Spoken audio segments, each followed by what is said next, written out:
লাভালাভি বেশি করবা না। 12 কোটিতে গাছের গোড়া আসতে নানা দেবে, মামু বাড়ি দিল্লি গিয়ে পড়বা, বাংলার জমিনে জায়গা হবে না। এ কথা বিশ্বাস করো।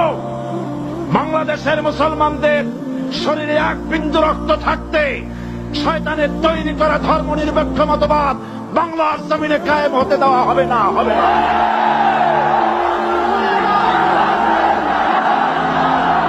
এদেশে ভাগ হয়ে গেছে দুটো শিবির, বোঝাই যাচ্ছে। একদিকে ভারতের পা চাটা গোলাম নাস্তিক মোরতাদ শ্রেণীর বুদ্ধিজীবী এবং তাদের মদতপুষ্ট সরকার, আর একদিকে ইসলামী শক্তি, ইসলামী দল আর দেশপ্রেমিক জাগ্রতবাদী শক্তি।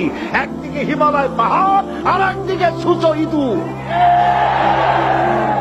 আল্লাহ বিজয় দেবে মুসলমানদের। কাদের বিজয় হবে? বাংলাদেশে কোরআনের রাজ কায়েম হোক, তাকে আপনারা চান? কারা কারা চান? দু হাত উঁচু করে দেখান। দাঁড়াবেন না, দাঁড়াবেন না।